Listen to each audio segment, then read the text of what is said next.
bago ma-flash sa unahan yung ating verse, baka magtawag ako ng mga taong magbabasa. Ano po? Dala niyo naman inyong mga Bible. Amen? Amen ba?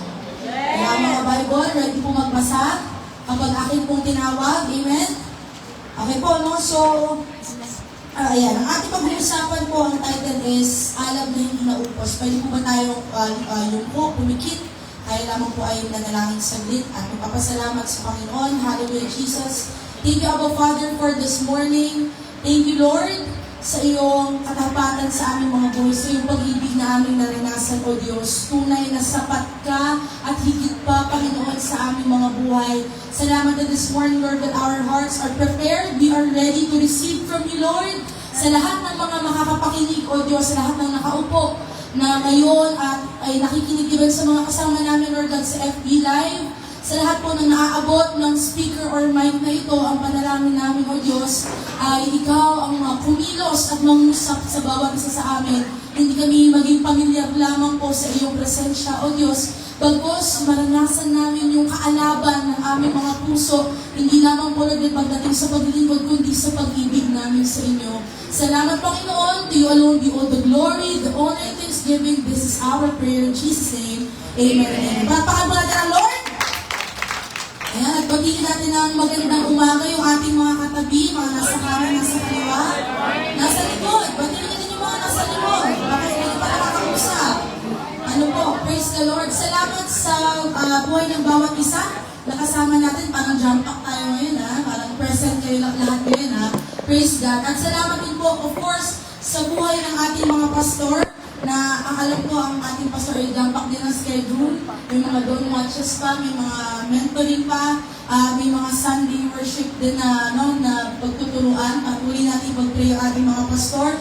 Salamat sa kanilang buhay na nagiging instrumento sila upang mai-assign kami na makapagturo po dito sa unahan. Praise God. So, ayan, pag-usapan natin is alam na hindi nauupos. Ang isa pong apoy, alam natin na kapag ang isang apoy, sino dito marunong magpaningas ng apoy? Yung siya lang yung gumagawa. Amen! Ay, galing pala kayo. Akala ko hindi lang ang marunong eh. Yung hindi na kailangan ng posporo para ikaw ay makapagpa-apoy. Ako kasi bago ko pa matutunan yun dati. Nung pagkarating ko dito, tapos sa Balangan, ganun yung ginagawa nila, dun ko pa lang yun siya natutunan. No, praise God. So, ang isang apoy, kapag hindi po natin nilalagyan ng kahoy ba? Tama. Kahoy or anything. Kasi dati sa amin, dahil nga ang inaapoy lang namin is yung mga siga-siga lang ng mga basura, ano lang, kahit nga papel, ilagay mo lang, aapoy na. So, ang isang apoy, kapag hindi mo siya ginamitan or nilagyan ng mga instrumento para ito ay mag-alag or mas umapoy pa, nawawala po ang apoy. Tama ba? Amen? So, ngayong umaga, ang panalangin ko po, again, pakiready ulit na inyong mga Bible. Inuulit ko po, tatawagin ko kayo. Pakiready na inyong mga Bible, lahat po tayo magbabasa. This morning ay huwag natin maging nakasagawian or nakasanayan lang ang pag-attend po ng Sunday. Amen? Ano po, ito ay isang bagay na talagang pinupush natin, hindi lang for attendance, hindi lang po masabi na tayo ay present, at nakita ako noon nung Sunday, pero nandito tayo upang mas mapapurihan ang Panginoon. Amen po? Amen. So, last week, sabi ni Brother Jonathan, nakalagay dyan, JLB. Law nga pala ang gitna ni, sabi kasi ni Kae Pulaw to. Pero law nga pala ang gitna ni Kuya Atano. Jonathan Lau Bulayan. Yan. Sabi ni Brother Jonathan, kasi sabi ko nga sa kanya nung inaayos ko yung kanyang teaching, sabi ko, grabe, sobrang magkakonect yung ating ituturo. Sabi po niya, the problem is, many believers just stay. They are plateau. Ayan, they are plateau. So, ang akin pong intro, bali nung una dyan, nakalagay doon, hindi sapat na may apoy ka noon. Sabihin mo sa katabi mo, kapatid, mas malakas pa kapatid, tapigin mo. Hindi sapat na may apoy ka noon. Ang tanong, may alag ka pa ba ngayon? Amen ba? Anong sagot? Hindi pa alam ang sagot. Hindi pa sure. Wala. Hindi ba? Wala daw. Naging tapat na. Ano? So, ngayong umaga, ang panalangin ko po is may katapatan tayong haharap sa Lord habang nakikinig tayo. tayong nakinig, pero may iniisip tayo ibang tao na, ay, yun ko, siya yun. Siya yung walang alam. Siya yung ganito. Nararamdaman ko yung katabi ko parang wala ng alam, todo yung iyak eh. Huwag natin isipin yung iba. Amen? Isipin natin yung ating sarili sa oras na ito. Tayo itong kinakausap ng Lord ngayon. Amen po? Amen. So, kagaya nga na sabi ko, yun ang tanong, hindi sapat ang may apoy ka noon, pero ang katanungan po ay may alam ka ba ngayon? Many Christians of today, uma-attend tayo sa church merely because gusto natin na may fellowship. Minsan gano'n ang kadahilanan. Minsan gusto lang natin na may kumusta sa atin, may magtag sa atin, may lumakap sa atin, may makausap tayo. Pero that is not the main reason why we attend the church. Amen po ba? Hindi yun ang pinakakadahilanan bakit tayo present ngayon. At i-congrats nyo naman yung katabi niya. Sabi mo, congrats, present ka ngayon. Amen? Yes. Pero ang panalangin natin that yung ating kaisipan ay hindi naliligaw sa oras na ito. Amen? Hindi ba naliligaw yung ating isip? Nakafocus tayo? Amen po? Okay. So, yan yung sinabi ni Kuya last week. The problem is, many believers just say they are platonic. Alam niyo po ba yung pinakamasakit sa ulong problema? Nakaisip na ba? Kasi isipin na maigi, ano kaya yung pinakamasakit sa ulong problema? Alam niyo po, ang pinakamasakit sa ulong problema, hindi yung pera. Alam mo may problema sa pera, minsan wala, minsan meron. Pero hindi yun yung pinakamasakit sa ulong problema. Ang pinakamasakit sa ulong problema ay may problema ka na pala, pero hindi mo alam. Yun yung pinakamasakit sa ulong problema. Yung nagbubulag-bulagan ka na okay ka, pero may problema na pala. Akala mo okay lang, pero may problema na pala. Pag-usapan natin yung, for example, sa isang tao. Sino dito sumakit na ang ngipin? Sana all. Maraming ngipin na sumakit na eh. Bawat parang lahat napalitan na. Ganun ba yung dating? Hindi naman.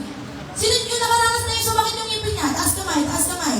Naranasan niyo na, di ba? Na sumakit ng ngipin niyo. Pero pag sumasakit ang ngipin natin, malalaman lang natin na kailangan na siyang bunutin kapag sumakit lang siya. Pero hindi natin nalalaman na, ay, dapat na pala bunutin ito kasi sira na pala, nabubulot na pala. Hanggat hindi sumasakit, hindi natin pinapabunod. Kaya pa to. Nandiyan pa siya, may mumuya ko pa to. Eh, nag-chewing ka. Tatanggal.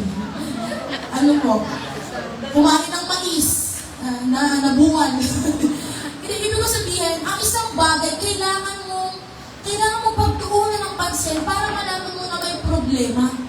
Amen? Para malaman mo kung paano ayusin. Pag-usapan natin yung ibig sabihin ng plato na sinasabi ni Kuya Atan last time. Hindi daw yan yung plato. No, sabi nga ni Kuya Atan, hindi yan yung plato. Plato, ito ginagawa ko to sa mga estudyante ko din, sa mga hapon kong estudyante. Ang ibig sabihin po ng plato is a stage where something stops growing or improving for a period of time. It's like being stuck after progress. Sa Tagalog po, ibig sabihin ng hindi na umuunlad. Sabi lang, hindi na umuunlad o stagnant na ang estado, wala ng kalaguan. Sabi ni Kuya Atan, many Christians ngayon, the problem, many believers just stay plateau. Minsan ay wala ng kalaguan ang mga mananampalataya. Noong una, nanampalataya, pero pagdating ng panahon, dahil 8 years, 10 years, o kahit 2 years lang, parang nawala na agad ang kalaguan. Many Christians po, ganyan ang problema ngayon. Ano bang ibig sabihin ng plato? Tingnan natin. Ito yung ginagawa ko nga sa aking mga estudyantes.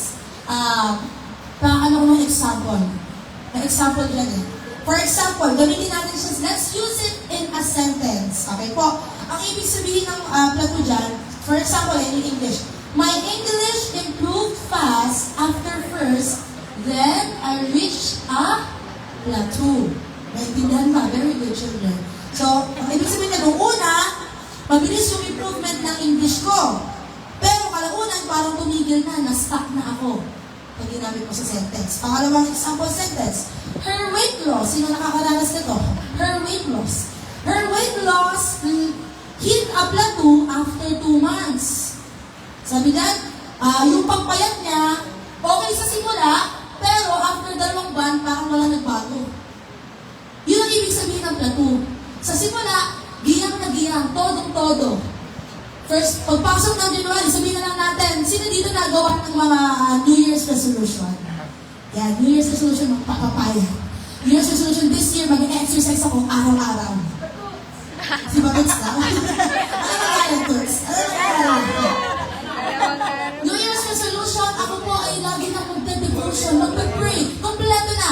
Pero pagdating ng mga 2 weeks lang, parang nakakatamad na talaga. Parang nakakapagod na. Parang yung buto ko, ano na, hindi na ako makatayo. Sabi nga ni Toots, so naglakad siya, simula dito ba? Simula dito ang gagawin pastor, hindi na daw siya, hirap na daw siya makalakad. Di ba minsan may gano'n, yung una pa lang, todong-todo ka, apoy ka, alab na alab ka, pero pagdating ng panahon, parang nawawala na. Amen po? Yan. So, basahin natin po sa Leviticus 6:13. Sabi diyan, a fire shall, sabay-sabay nga po natin basahin, 1, 2, 3, go! A fire shall always be burning on the altar. It shall Never go out. Sino dito nabasa na yan? A fire shall always be burning on the altar, it shall never go out. Naiintindihan po ba natin kung paano natin binasa? Nag-gets nyo ba, bakit kailangan na ang apoy ay hindi mawala? Okay, gising ba ang lahat? Gising, okay po. I-explain ko sa inyo. Nung panahon po na inilabas ni Lord ang Israelites sa Egypt, nagkaroon ng form ng pagsamba or worship. At yun ay ang mag-o-offer ng sacrifices. Amen? Mag-o-offer ka ng mga sacrifices, yung mga animals, para sa kasalanan mo, depende pa sa kasalanan, kung malaki, maliit lang, doon ino-offer. Tapos, kung inyo pa pong babasahin yan, sa Leviticus 9, binanggit doon that the fire was initiated by God. Para kunyari, ito yung mga offering, ako si Lord, kunyari lang, ako si Lord. Ako si Lord, tapos ako yung maglalagay ng apoy. The fire was initiated, nanggaling kay Lord. Okay po? Tuluay ko naman. Nanggaling kay Lord ang apoy ng mga sacrifices. Ngayon, ang role ng mga priest ng pamilya ni Aaron ay hindi mawala yung apoy. Kailangan magtuloy-tuloy yung apoy. Naisip niyo ba bakit kailangan? Kasi ako, ganun ako isip ko, bakit na kailangan? Bakit the fire shall never, dapat hindi mawala? Nung inaaral ko siya, kaya pala dapat tuloy-tuloy yung apoy, kasi yun yung form ng worship. Nagsasacrifice. Kapag tinigil yung apoy, matitigil yung pagsamba. Pag tinigil yung apoy, matitigil yung pag-cleansing, yung cleansing system nila. Yun ang cleansing system nila nung mga panahon na yun. Kaya sabi ng Lord, dapat hindi mawala ang apoy. Dapat nandun palagi ang apoy. And a spiritual context, Lord, di ba nga, ang lahat ng mga truths sa Bible ay connected din sa atin. Amen? Sa atin na minsan natutulog sa loob ng church. Di ba po? Yung parang tayo, umaatin na lang tayo ng church. Pagdating dito, matutulog ka lang din naman pala.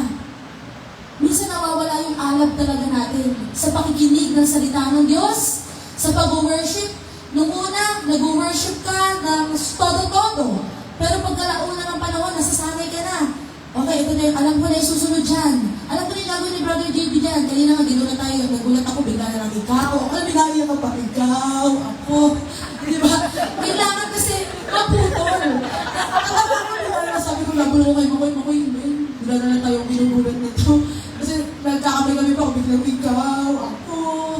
Di ba lang, iiyak ka o ano di ba? So, may mga bagay na kailangang gisingin or putulin sa atin or pwedeng hindi na ipagpatuloy o kaya naman ibahin. Amen? Para tayo ay magising.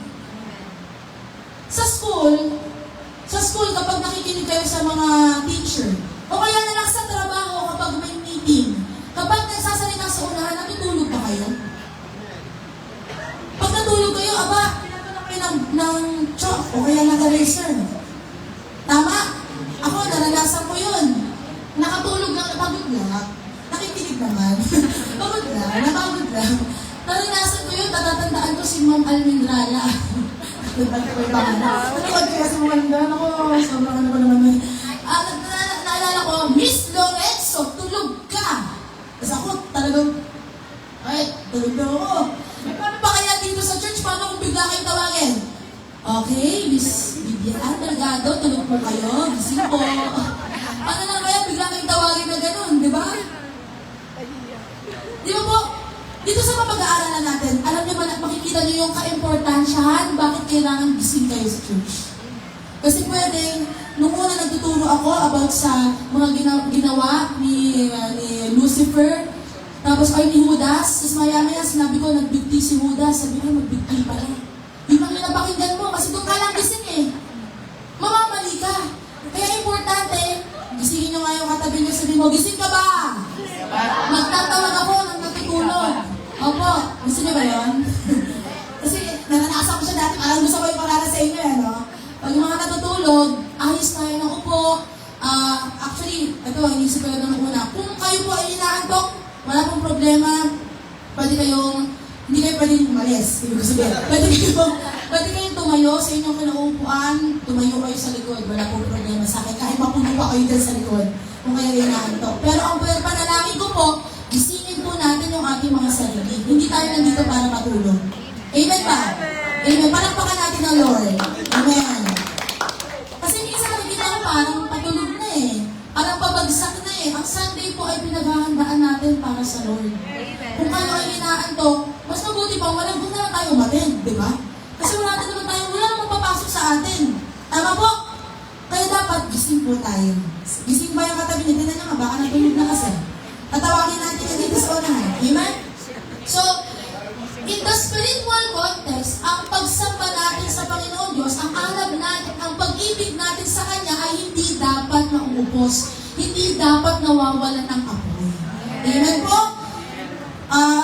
Pwede kasi nagtuturo ka ng Sunday, pwede nagtuturo ka ng Thursday, intimacy, pwede kang i-assign, pwede kang maraming ministry na hawak, pwede kang umaattend sa life group, pwede ang galing-galing mong magsalita sa reflection, pero wala nang apoy.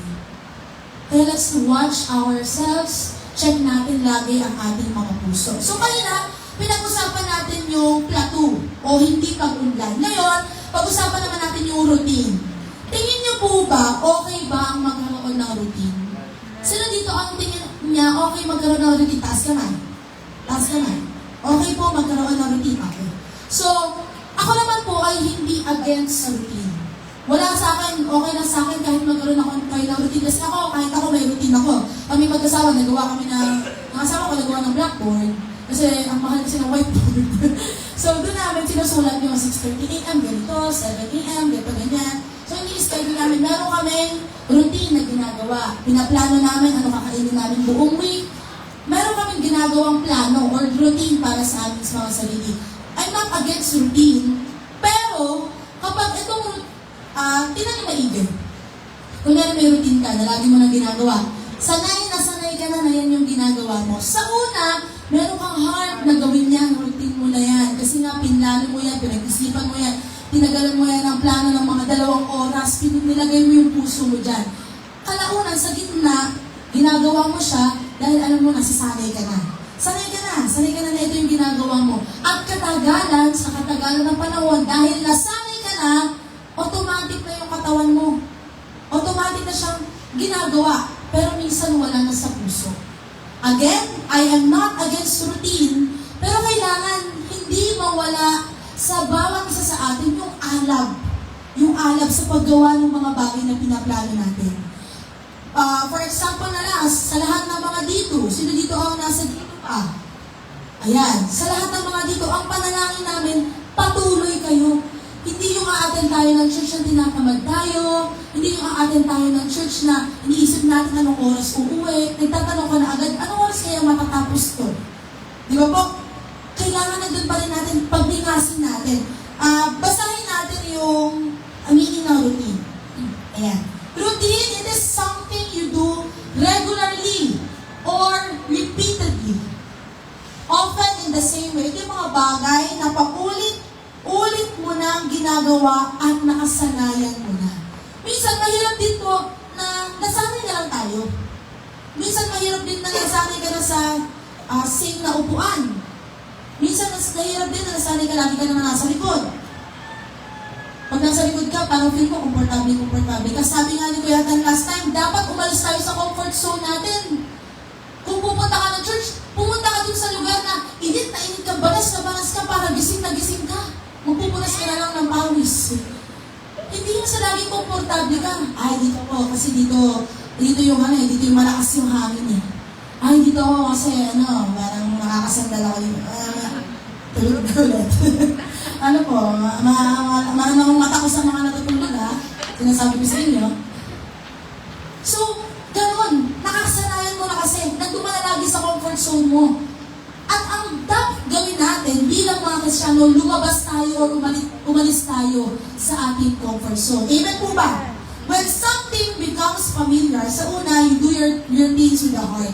Ako naiisip ko, kunyari na lang, for example, nakipag-date ka. Okay, sa asawa mo man yan, or girlfriend nyo, bahala na kayo. Kunyari nakipag-date kayo.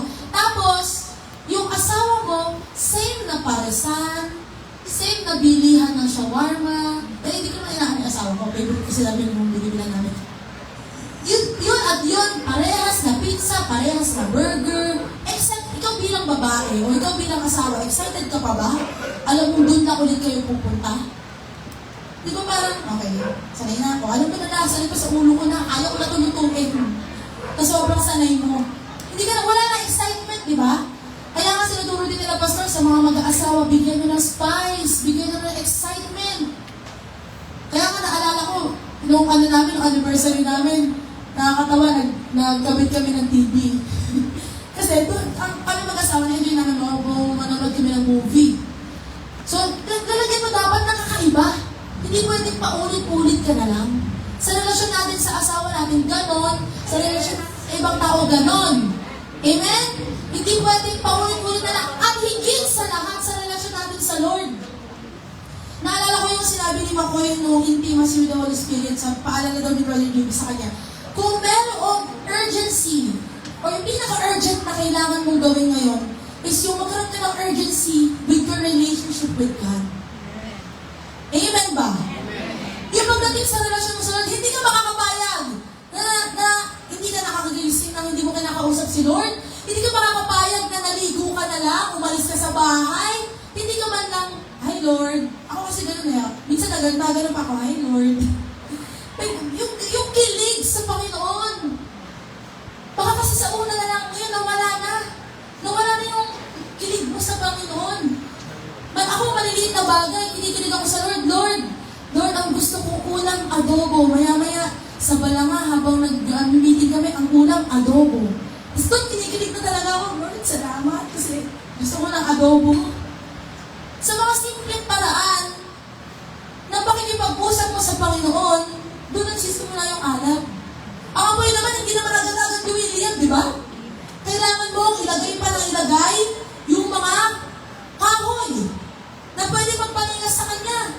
Kailangan mo simulan. Sabi mo sa katabi mo, kailangan mo simulan. Ito po ang paalala sa Deuteronomy 6, verse 5. Love the Lord your God with all your heart, with all your soul, and with all your strength. Ibig sabihin, with all. Mahal pa ba natin ang Lord with our all?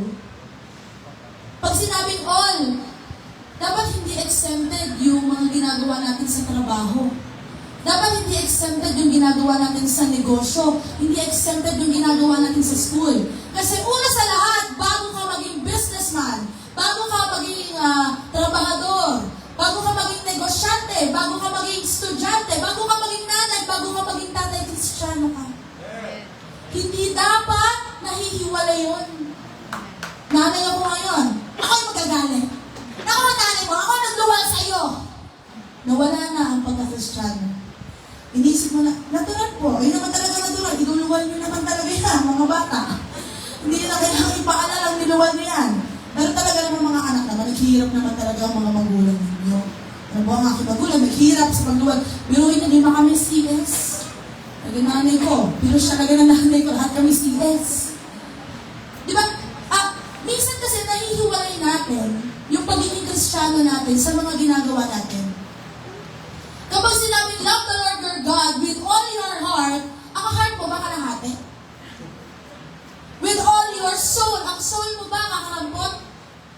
With all your strength, ang strength mo ba, ito na lang? Ano ka ba, 90 years old? Hindi, with your all. Lahat. Walang ititira. Kasi minsan nagtitira tayo. Dahil ako ay owner ng business na ito, ako ang susundin niya. At ganito ang aking ugali. Wala kayong magagawa. That's fine. Iba ang business. Naiiba ka. Dahil, tapos pag sa school, talagang gising ka, nakikinig ka talaga maigi. Pagdating sa church, Lambay, ikaw, ako, mahal kayo. Ako din, sana mahal, malungkot ka. Pag sa school, talagang iba yung ugali mo. Active na active ka. Pag sa trabaho, active na active ka. Madal talaga pagdating sa church, hindi ka nakikisama. O kaya balik na rin natin, pagdating sa church, sobrang warm mo. Pagdating sa bahay, sino ka na? Sino na yung nakilala mo? Sino yung namamay dun sa church? Ba't nagwawala ka na ngayon, ma? Pwede ba na ako kali mo na ba? Naging ano na, wah! Kaya pag sabi niya ate Maita, alag na, wah! Apoy na yung binubuga.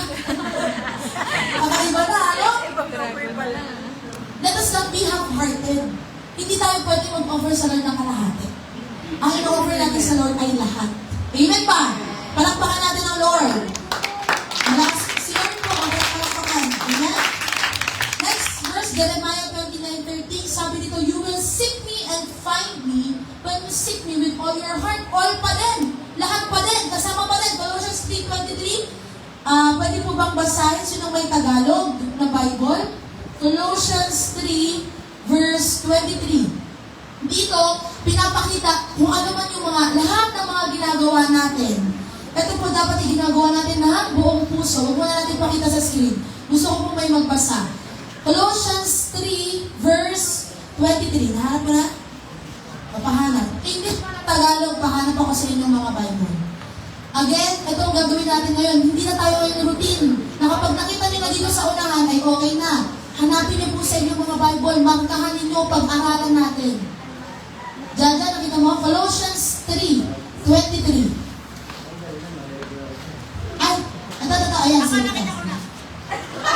Sige pa, si Rika, tapos next po kayo. Kaya go, Rika.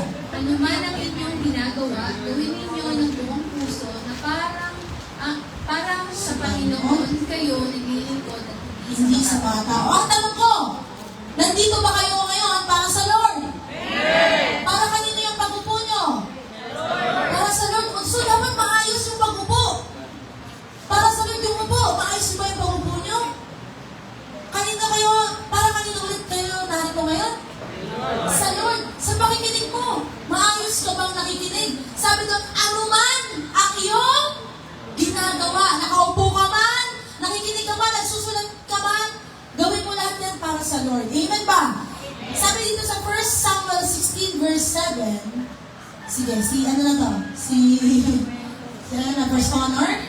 Tawagin natin ang ating valedictorian. 1 Samuel 16 verse 7. 16 verse 7. Apo. Ngunit, sinabi sa kanya ni Yahweh, huwag mong tignan ang kanyang taas at kakasigan sapagkat hindi siya pinili ko. Si Yahweh hindi tumitingin ang katulad ng paningin ng tao. Panlabas na anyo ang tinitingnan ng tao, ngunit puso ang tinitingnan. Amen. Palakpakan natin ang salita ng Diyos. Ang Lord daw po ay hindi tumitingin sa physical na anyo. Kasi kung sa physical na anyo lang tumitingin ng Lord, baka wala na. Okay na. Huwag na lang umaten. Di ba mga kanilagyan lang? Kung sa physical na ano tumitingin ng Lord, yung iba kulang-kulang, paano yun? Yung iba may defect, paano yun? Pero hindi si Lord, because He is so gracious, full of mercy, full of love. Sa puso, tumitingin ang Panginoon. Kaso lang, kamusta ba ang iyong puso ngayon? Kung ang Lord ngayon ay nakatingin sa puso mo, kamusta ang puso mo ngayon? Kayo na lang po makakasagot na. Hindi naman kayo kayang ma-dissect at malaman kung ano naman ang inyong puso. Dahil ang Lord lang ang nakakaalam. Kamusta ang puso natin ngayon? Pwede kasi natin gawin ang tama God, while we do something, kung hindi lang natin din ginagawa ang kalooban ng Diyos, pwedeng masayang lahat. All the things we do are useless. Kapag hindi para sa Panginoon, kapag hindi buong puso, buong kaluluwa, buong lakas, masasayang. Amen? Amen. Ngayon, pag-usapan natin the dangerous fire. Ayan, the dangerous fire. Meron pala ating may dangerous fire. Kanina, natatandaan niyo yung sinabi ko about doon sa fire that is initiated by God. Si Lord ang nagsimula ng apoy sa altar. Doon sa tabernacle, may altar, si Lord ang nag-start, no? Okay? Ngayon, basahin natin to. Pakita natin, sige, pakita natin sa screen, tapos natawagan ko si Ali na tumayo at magbasa. Leviticus 10 verse 1 to 2. Si Ali lang po at lahat ay tutugon. Ito, sige, ayan. Leviticus 10 verse 1 to 2. Yan, sige, brother, go. Ang dalawang anak ni Aaron na sila Nadab at Abihu ay kumuha ng sunugan ng insenso. Nilagyan nila ito ng apoy at nagsunog ng insenso at humarap kay Yahweh. Okay. Ngunit gumiti sila na gumamit pala. Gumiti? Saan naman tayo gumiti? Yung picture yung nakita niya. Hindi ko sa'yo kami ganyan. Hindi ko alam. Ako nagiging lang sa'yo. Hindi pa ba may inaantok po kasi. Nangantok. Para magising ako. Ngunit po. Very good, ngunit. Ngunit gumamit sila ng apoy na hindi nararapat sapagkat hindi ito yung sapagkat hindi ito iyong inuutos sa kanila ni Yahweh. Kaya't mula kay Yahweh ay lumabas ang apoy at nalubos sila. Naintindihan po ba ng lahat? O baka nagtawanan na lang tayo? Ha? Okay, Leviticus 1, mabasahin ko ng mas maayos. Ako ng kapatid. Stay ko yan. Leviticus 10 verse 1, pakibalik po tayo. Leviticus 10 verse 1, sabi dito, makinig maigi, tingnan din maigi. Kasi kung visual learner kayo, titignan nyo to. Kung kayo isa pakikinig, makinig kayo maigi. Ang dalawang anak ni Aaron na si Nadab, sino yung anak? Nadab at Abihu, kumuha ng sunugan ng insenso. Nilagyan nila ito ng apoy at nagsunog at naglaro sila ng bahay. Ay, hindi. Algising kayo. Okay, nilagyan nila ito ng apoy at nagsunog ng at humarap kay Yahweh. Ngunit gumamit sila ng apoy na hindi nararapat. Bakit? Gumawa sila ng kanilang sariling apoy. Anong dapat na apoy? Yung galing sa Lord. Yung galing lang sa Lord ang dapat na apoy na gamitin. Gumamit sila ng apoy na hindi nararapat sapagkat hindi ito yung inutos sa kanila ni Yahweh. Kaya't mula kay Yahweh ay lumabas ang shengganan. Ang apoy at tinupok sila. Lumabas ang apoy mula kay Yahweh at tinupok sila. Bakit? Hindi sila sumunod. Ginamit nila yung sarili nilang apoy. At hindi yung apoy na galing sa Panginoon. Minsan ganito tayo. In a spiritual context, minsan, kapag tayo ay naglilingkod sa Panginoon, sariling apoy na lang ang ginagamit natin at hindi na tayo nananahan sa Panginoon. Gumagawa na lang tayo sa sarili nating lakas. Hindi natin ino-offer sa Lord ang lahat. Gumagawa ka ng sariling apoy. Alam niyo po, yan yung dangerous na bagay na gagawin natin. Ang pinaka-dangerous na bagay na gagawin natin is yung naglilingkod tayo, pero hindi na apoy na galing sa Diyos yung ginagamit natin. Apoy na galing sa sarili natin. Sarili mo, alam mo ba, pag apoy na galing sa sarili mo, nauubos? Pero pag alab, apoy na galing sa Diyos, hindi nauubos. Hindi nawawala. Kakaiba yung apoy ng Lord. Gusto niyo ba yung apoy niyo lang? O gusto niyo yung apoy na galing sa Diyos? O yung alab na galing sa Panginoon? Ako, kung mamimili ako, yung alab na lang na galing sa Lord, makasalanan ako eh. Kapag naisipan ko lang na basahin ito, panoorin ito, mag-entertainment na lang na mag-entertainment, doon ako na bababad. Kaya pipiliin ko naman sa Lord. Kasi yung sa Lord, na itatama yung buhay ko. Na iaayos yung lahat sa akin. Amen ba? Amen. Kaya kung sa sarili ko lang apoy, pwede ako magkamali. Pero pag apoy na galing sa Diyos, tama, maganda, mabunga. Amen? Hindi pa magagalit ang Lord. Ganun pala, nagagalit pala ang Lord pag ang ginagamit mo na ay hindi apoy na galing sa Kanya. Ano ginawa? Tinupok sila. Tinupok sila ng apoy. Amen po? nawalan ka na, yes, kita niyo ba yan, nagagawa ko. Kapag nawalan ka na ng tunay na apoy na galing sa Panginoon, ang susunod dyan, gumagawa ka na lang ng sarili mong apoy. At ang galing mo. The best ka. Ikaw yan. Okay ka dyan. Pero hanggang dyan ka na lang. Ingatan po natin ang ating mga sarili. Dati sa dangerous fire, baka tupukin tayo ng apoy na galing sa Diyos. Ano nangyari? Alam niyo ba, namatay yun? Yung anak ni Aaron. Sila dapat Abihu. Tapos si Aaron, kahit priest siya, high priest, wala siya nagawa. Sabi lang niya, sige anak, mga anak, magpatuloy pa rin tayo. Kahit ano na nangyari sa dalawang kong anak, magpatuloy pa rin tayo. Yun, after nun, kung mabasahin nga ang Leviticus, tinama na ni Aaron yung form ng kanilang pagsamba sa Diyos. Ngayon, kung nalalaman mo na ito ngayon, kung napapakinggan mo na ito ngayon, you have the opportunity to make it right. Pwede mo nang gawin tama. Amen? Pwede mo tapigin mo yung katabi mo ng malakas yung magigising. Sabi mo, pwede mo nang gawin tama. Amen! Okay, next naman. Ito naman yung isa pang dangerous fire. Basahin natin yung Matthew 25. Ay, hindi, wala pa lang. Kaya nilagay dyan. No, para hindi na kayo magbasa. Matthew 25 verse 1 to 13. Ako kwento ko na lang ito sa inyo. Okay, mga bata? Nakinig. Ito po ay isang parabola na galing kay Jesus. So, dito, si Jesus mismo yung nagsasalita. Tingnan nyo na lang yung image. Just imagine nyo na lang yung nangyayari. Okay po? Pero sa inyo mga Bible, pakihanap Matthew 25 verse 1 to 13. Sabi, suriin nyo mabuti kung yung nagsasalita sa unahan ay talagang galing sa Bible ang kanilang tinuturo. Kaya po, importante na may mga Bible kayo. So, ganito yung kwento na may 10 dalaga, 10. Patingin na ako ng mga kamay, gawin yung 10. Yan, may 10 dalaga. Patingin ako ng mga kamay, lahat. May 10 dalaga. Two hands.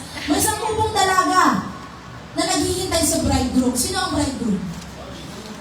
Si Jesus. Amen? Okay. So, ibig sabihin, naghihintay sila sa pagdating ni Jesus. Ito po ay parable. Alam niyo naman ang mga parable, di ba po? Lahat sila mayroong dalang ilawan. Yung 10 na yun may dalang ilawan. So, kung titingnan mo, pare-pareho sila. Diyan, yung iba nandun eh. 1, 2, 3, 4, 5. Ito yung 5. So, pare-pareho sila na may dala silang ilawan. Mukha silang handa. Kapag binasa niyo ang Matthew 25 verse 1 to 13, mukha silang may ilaw, yun yung unang part. Ang pinagkaiba lang is yung 5 sa kanila may extra na langis. Kapag may extra ka na langis, di ba parang powerful ka. Ano mo na, ready ka. Anytime, kung mawala man itong ilaw mo ngayon, yes, may langis pa ako, pwede pa ilagyan. So yung 5, may extra silang langis. Yung iba, hindi handa. Yung 5 sa kanila handa, yung 5 hindi sila handa. So, kampante lang yung 5 na hindi handa. Wala silang dalang ibang oil, yung ano lang nila, sarili nilang ilaw, dala nila. Ayan. Ngayon, natagalan yung pagdating ng bridegroom, yun ang tagal. Eh di ba, nauubos din naman yun, namamatay din naman yun. Natagalan yung pagdating ng bridegroom, so lahat sila nakatulog, tapos biglang may sumigaw, andyan na ang bridegroom! Sa ano ngayon, andyan na si Jesus! Biglaan, walang warning, lahat sila nagising. Eh, ikaw tulog. Wala naman tulog. Okay. Talagang mainit ang mata ko sa tulog. Lahat sila nagising. So, may sumigaw, andun ang bridegroom, lahat sila nagising, inayos nila yung ilawan nila. Pero doon lumabas yung problema. Yung 5, wala pala silang langis. Hindi sila handa.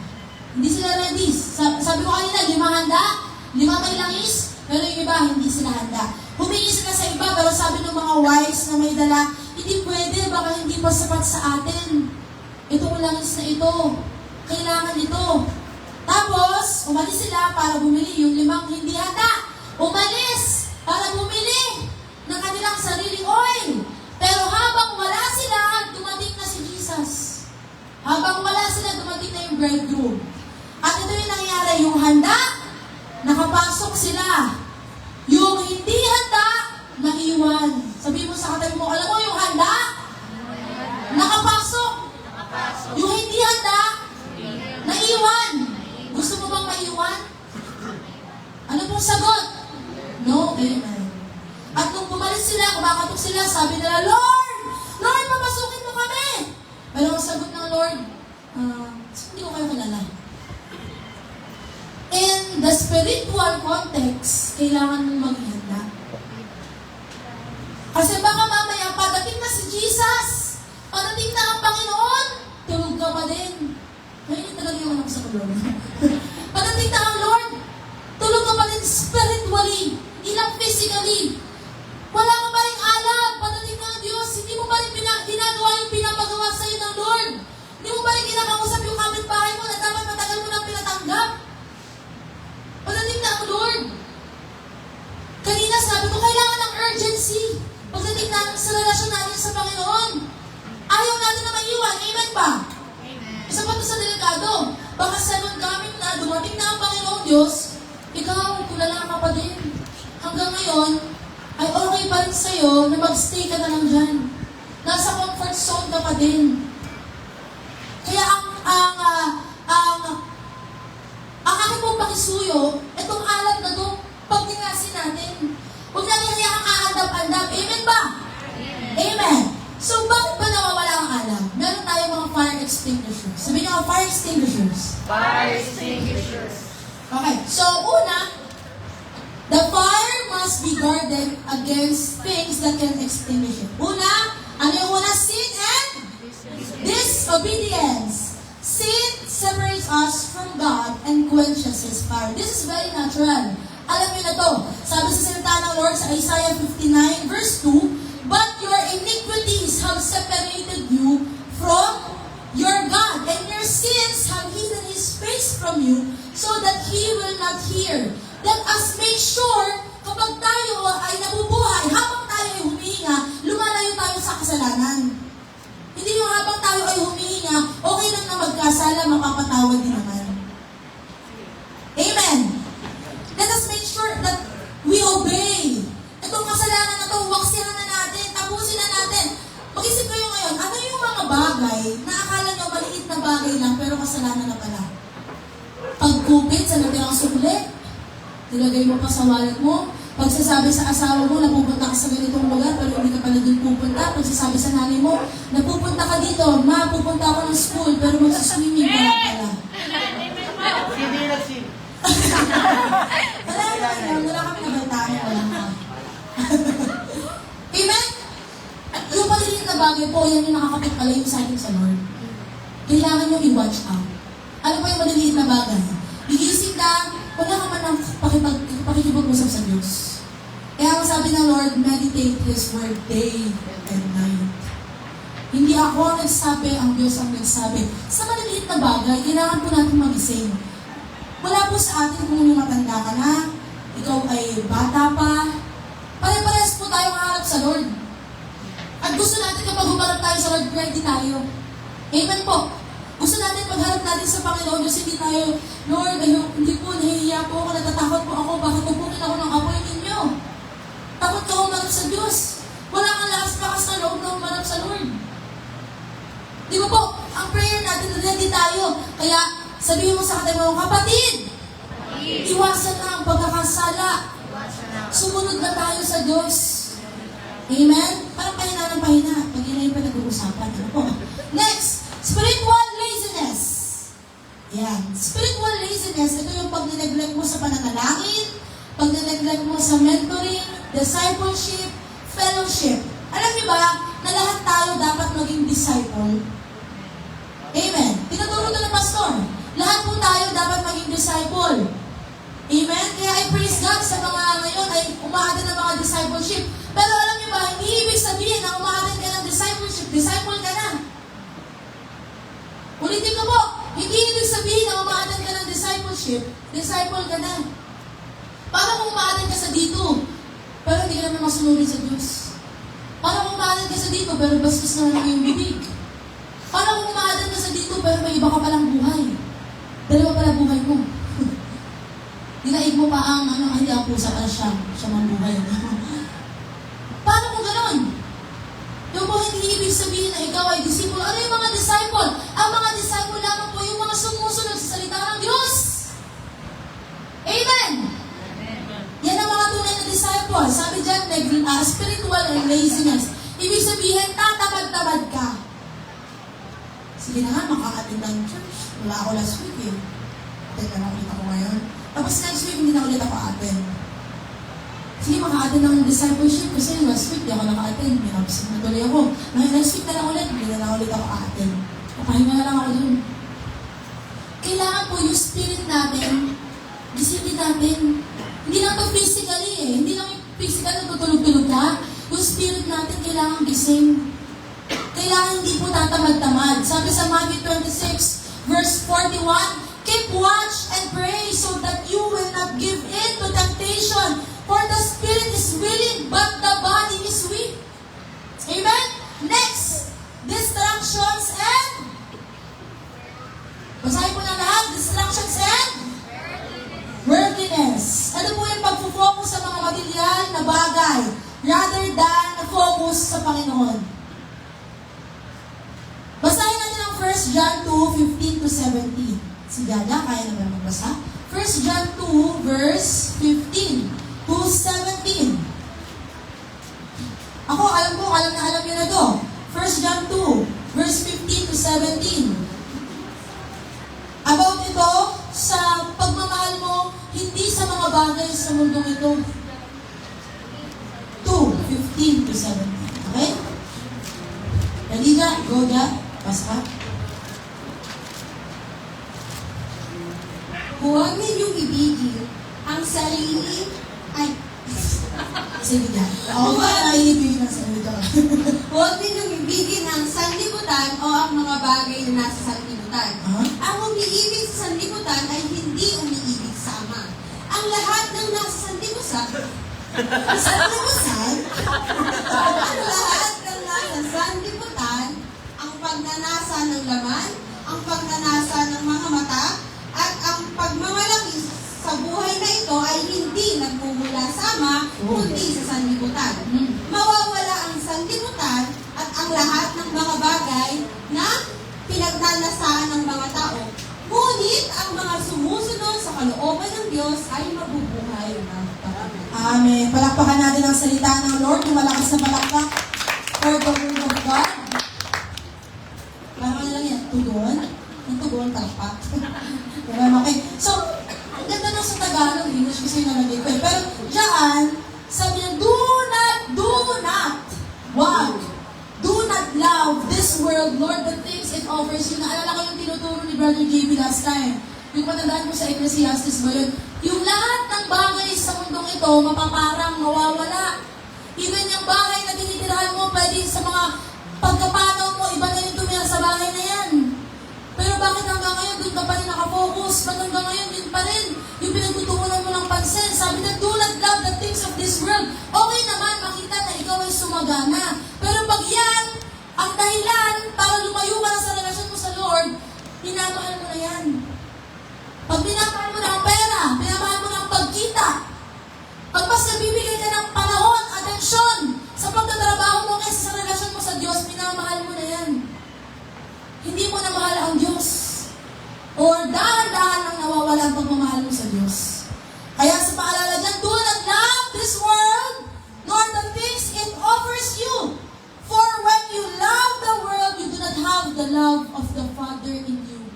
Kapag mahal mo ang mga bagay sa mundong ito, sabi nga dito, yung mga achievements, possessions, mga craving mo for physical pleasure, kinikrave pala yun ng tao, everything na nakikita mo, may makita ka lang sa online na bagong labas ng iPhone, bibilhin mo na.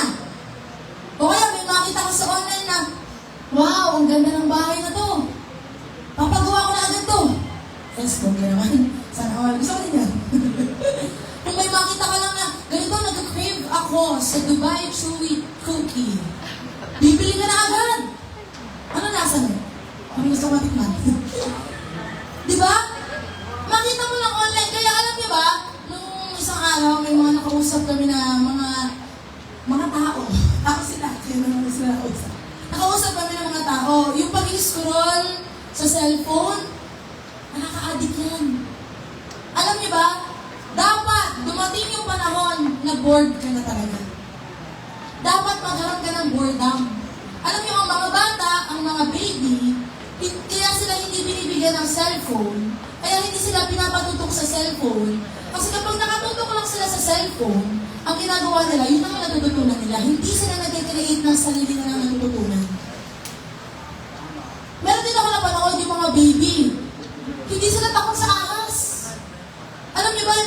nilagay, hinanay na gano'n, nakakalat sila, laro-laro sila, happy-happy, tapos bigla nilagay ng ahas. Experiment yun. Totoong experiment siya, hindi siya AI. Hindi AI guys, hindi AI na ginawang video. Ano siya, nilagay yung ahas sa kanila, ang lalaking ahas, tapos yung mga baby, at sinawak kong gano'n. Sa mga, uy, may nakain na pala, no? Sa mga bata, ang naglalagay ng fear, yung mga nasa paligid niya. Pwede yung mga nakikita din niya online.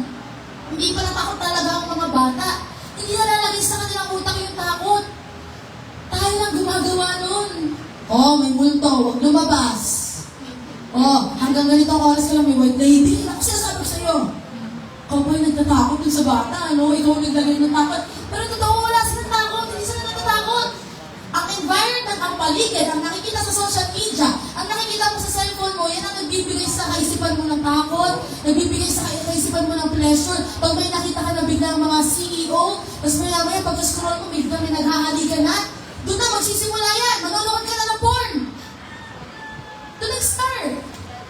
Maniwala kayo. Doon nagsisimula yun. Nabibigay lahat sa pag-scroll mo sa cellphone mo. Kaya it's now time. Tanggalin nyo na yung phone nyo. Simulan nyo kayo dyan na tumulala.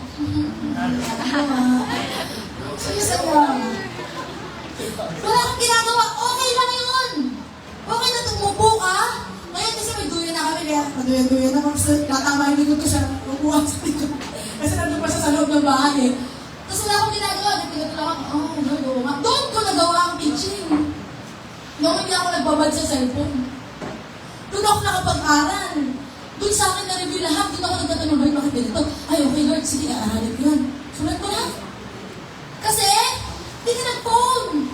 Kapag nasa phone ka, ang tagal mo, maniwala ka, akala mo, parang nanood ka lang ng konti. Aba, 1 hour na pala yun. Salang sa oras, dami mo na sanang nalabahan. Ang dami mo na sanang naiayos, nakapag-meal prep ka na sana, na-plan, ano naman yung magbibigas. Kaya tawag ko bisa si KK, tubi. Itubi na talaga yung problema ko sa buhay. Pero, nakakayusip ko yan. Nakakituloy ako ngayon. Diba? May magagawa ka sana. Ako kasi, pag ako sa umaga, yung asawa ko gusto niya talaga yung, ang lahat ay, yung malakas na mga sounds. Ako gusto ko yung, gusto ko yung mga ganon. Gusto ko parang nasa Italy ako, maluluto ko ng mga itlog. Tinapay, peanut butter. Ayan, okay na yan. Pero ako ako, gusto ko yung ganon. Pinakakapahinga ba yung utak mo? Diba? Hindi puro, sige. O yan, ito. Ito gagawin ko. Ito yung mga plano ko. Ito lahat. Eh, wala mo nagawa. Kasi nga, nag-cellphone. Amen? So, ang panalangin po natin, yung mga bagay na nakaka-distract sa atin, makamundong bagay lalo na, tapusin na po natin. Pwede niyo akong itian ngayon, matawa kayo sa lahat na napag-usapan natin. Pero baguhin niyo yun yung challenge. Mamaya ang challenge. Hindi ngayon ang challenge kasi nakikinig pa kayo eh. Mamaya baguhin niyo yung challenge. Amen? Ready na ba kayo sa hamon mamaya? O may mga pamilya-pamilya dito, magtapigan kayo. Huwag naman yung nakikita niyo na yung asawa niyo hindi na nagpe-pray, hindi naman na pinaalalahanan. Paalalahanan niyo. Mahal, mag-pray tayo. Mahal, bakit ka na dyan? Sa cellphone. Mahal, ibababa nun. Baka magpumanaw. Kinsingin niyo. Kayo magtabigan. Pamilya nga kayo, Pamilya tayo, magtabigan kayo, magkisingan kayo. Hindi pwede, nakikita niyo na babad sa cellphone. Hindi niyo pa rin nakakasapin. Ako nga yung asawa ko, pag ganyan na napapasko. Kahit na maka-4 na scroll lang yan, big deal na sa akin, mahal po. Napapaalala ka na agad pala. Hindi siya sa pagiging emosyonal. Pagtulong niyo yun sa tao.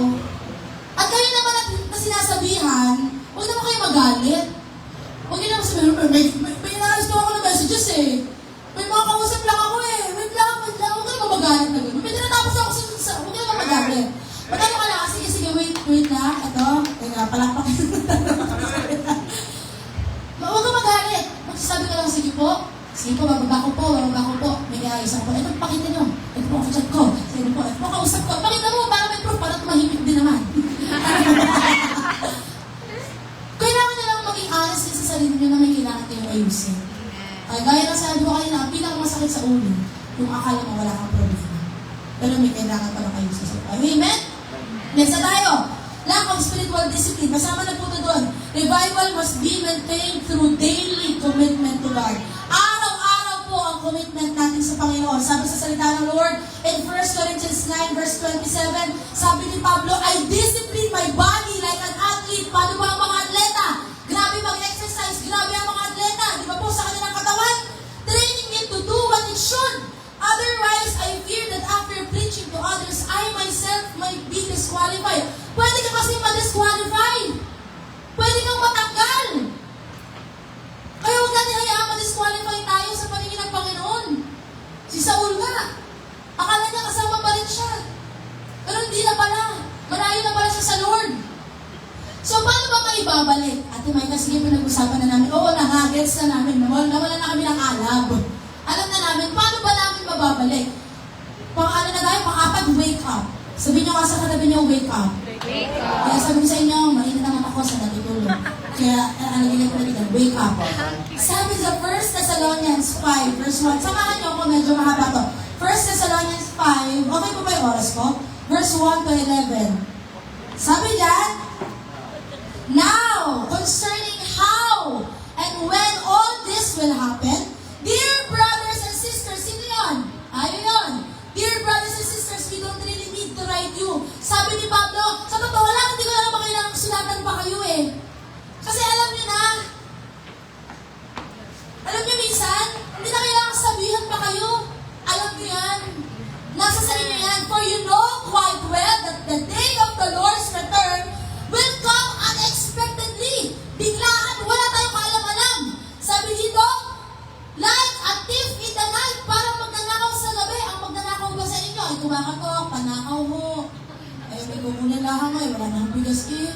Ay, sige, pakakanakaw ka na. Hindi naman ganun, di ba? Ang magnanakaw, bigla-bigla na lang yan pumapasok. Mahanap pa yan ng paraan para makapasok siya. Kaya sa pinakakaliit-liitan, aba, imposible na makapasok doon. Makapasok ka pa doon. Ganun ang magnanakaw. Ang pagdating ng Diyos, parang magnanakaw. Hindi naman magnanakaw si Lord, pero ganun yung pagdating niya. Biglaan, like a thief in the night. When people are saying everything is peaceful and secure, then disaster will fall on them as suddenly as pregnant woman's labor pains begin. Yung mga nanganak na dito, di ba, ang hirap mga anak, alam ko lang, hindi ko ba alam yan eh. Yung mga nanay, ganyan yung sinasabi na ilang araw kitang nililibor, ilang araw mo, ilang oras, siyang na buwang kitang dala-dala dito, magpahirap. Like labor pains begin and there will be no escape, walang takas. Makinig kayo maigi. Sa harapan ng Diyos, walang takas. Lahat tayo haharap. There will be no escape. But you are in the dark. Wala lang tayo sa kadiliman. Nasa liwanag na tayo, hindi tayo bulag. Sa kadiliman, gagaya nung sinishare ko sa iba, sa kadiliman, pag naglalakad ka, wala kang makita, walang direksyon. Pero sa liwanag, naglalakad ka. Masikat ang araw, may liwanag, may direksyon kang nakikita. Amen? Ganun yung buhay natin sa Panginoon, dear brothers and sisters.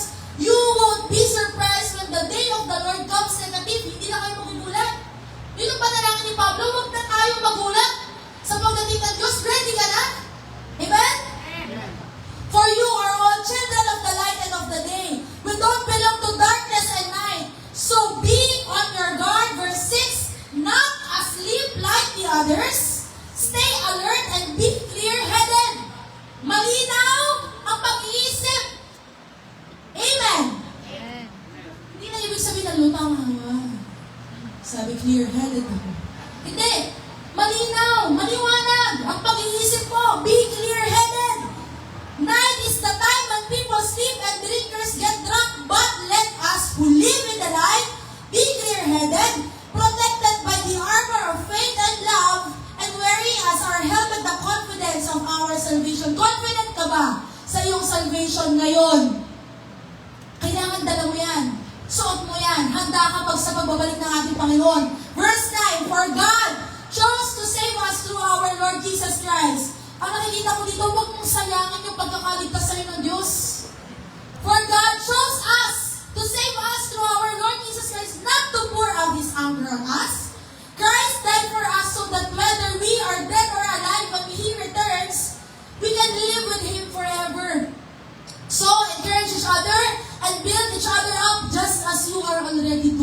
sabi doon, not asleep, hindi patulog-tulog, dahil yung mga nawawala ng apoy, natutulog.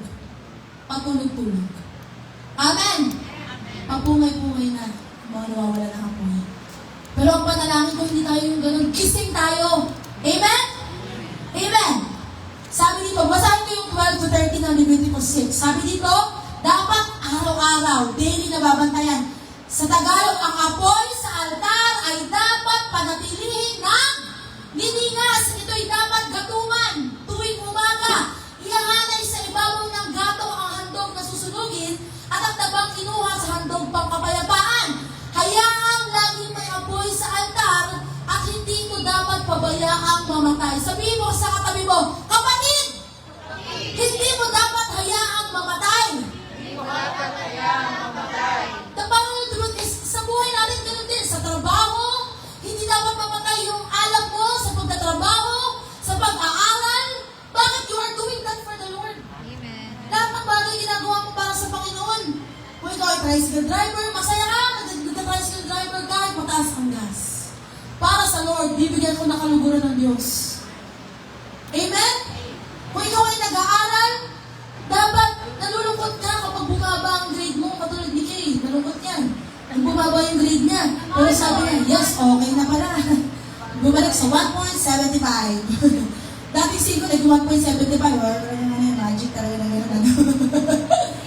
Dapat nalulungkot ka. Sabi, ito yung natutulong ko sa asawa ko. Dagupan mo din ako kasi, sobrang grateful ko sa lahat ng bagay.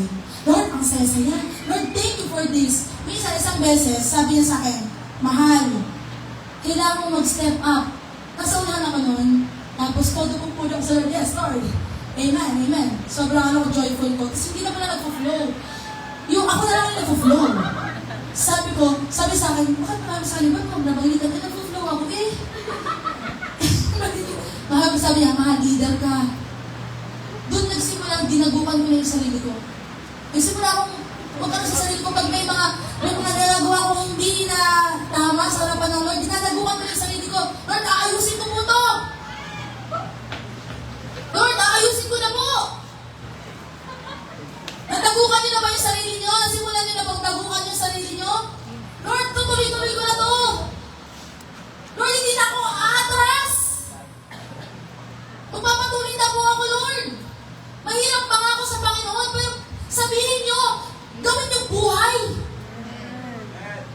Amen? The Word became flesh. Kailangan maging flesh siya. Maging laman na siya. Para lahat na kagustuhan natin sa mundong ito, wala na.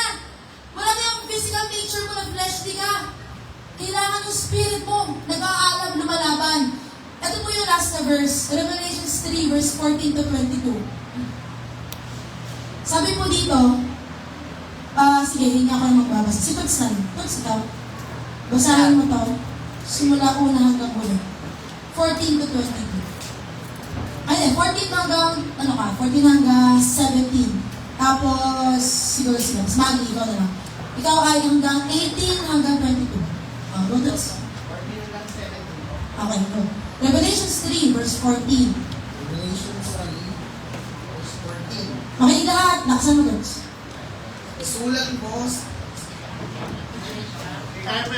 Anak, kaya mo yan, ah. Yeah, proud kami sa'yo. Go. Isulat mo sa anghel ng iglesia sa Laodicea. Ito ang sinasabi niya sa pangalan sa pangalan ng Amen at tapat at tunay na saksi at siyang pinagmula ng lahat ng nilalang ng Diyos. Alam ko ang mga ginagawa mo. Alam ko hindi ka malamig ni mainit. Mabuti sana kung ikaw ay malamig o mainit. Ngunit dahil ikaw ay maligamgam, hindi mainit ni malamig, isusuka kita. Sinabi mo ikaw ay mayaman, sagana sa lahat ng bagay, at wala nang kailangan pa. Ngunit hindi mo nalalamang ikaw ay kawawa, kahabag-habag, dukha, bulag at kubad.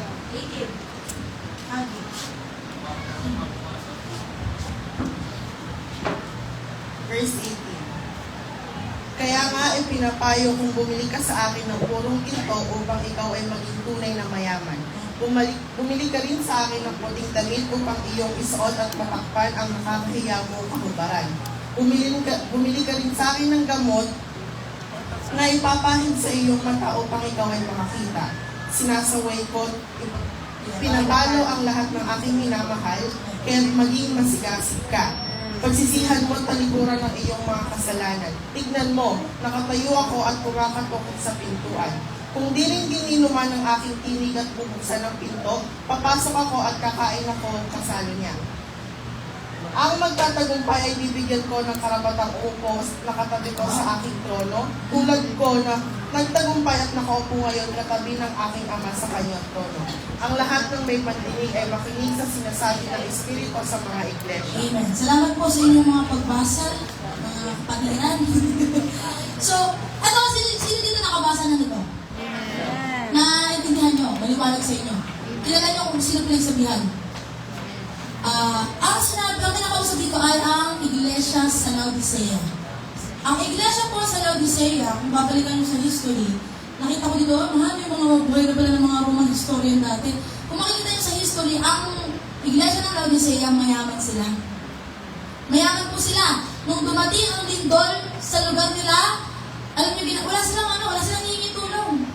Kaya nilang i-build ulit yung kanilang town. Dahil nga mayaman sila. So, again, sabi na, mayaman sila.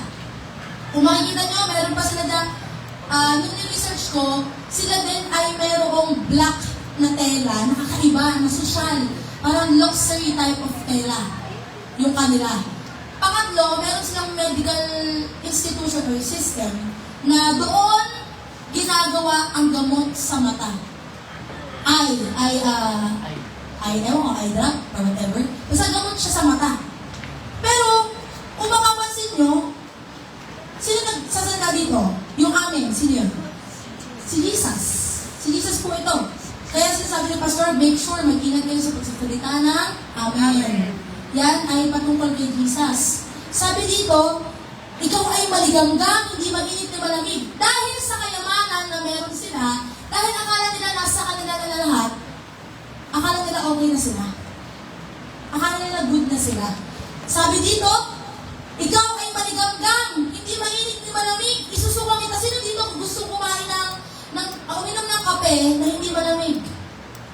Yung, di ba, yung iba, ang gusto nila yung talagang, ako kasi kapag uminom ako ng kape, kung hot coffee talaga. Kung ice talaga. Kung tubig, gusto ko yung malamig. Gusto mo yung tamang temperature talaga. Di ba? Si Lord, sa parallel truth, sabi dito, alam ko hindi ka malamig ni mainit. Mabuti pa sana kung ikaw ay malamig o mainit. Sabi, ngunit dahil ikaw ay maliganggang, hindi mainit ni malamig, isusuka kita.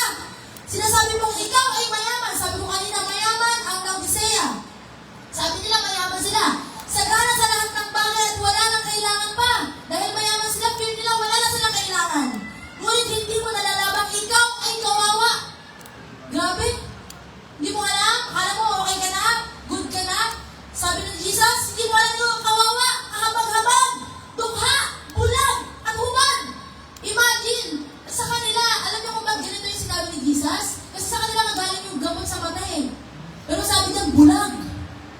Bulag kayo, kahit may gamot kayo sa mata, bulag kayo. Sabi niyan, dukha, mayaman sila.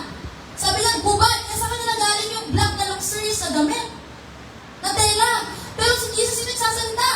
Hindi mo alam, ikaw ay dukha, bulag, hubad.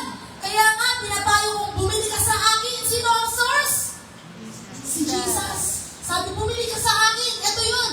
Sa akin ng purong ginto upang ikaw ay maging tunay na mayaman. Bakit?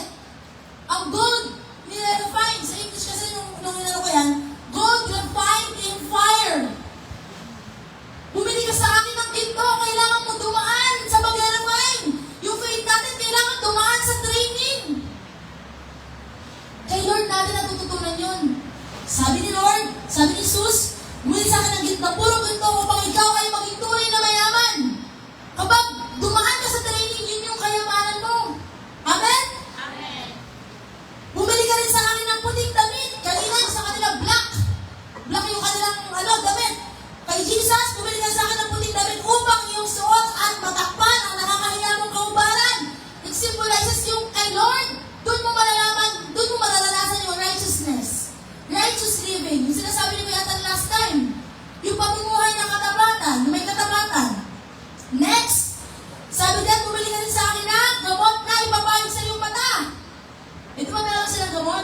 Pero sabi kay Jesus na bumili, upang ikaw ay makakita. Because sometimes you are blind.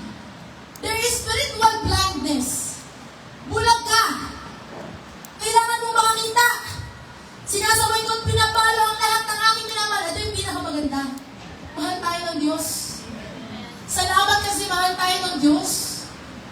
Kung hindi ka mahal ng Lord, wala ka na. Kung hindi ka makamahal ng Lord, doon ka na lagi sa kasalanan mo. Babad ka na doon. Kung hindi ka mahal ng Lord, wala nagpapaalala sa'yo. Sabi dito, sinasabay ko, pinapalo ang lahat ng aking mga minamahal. Kaya't maging masigasig ka.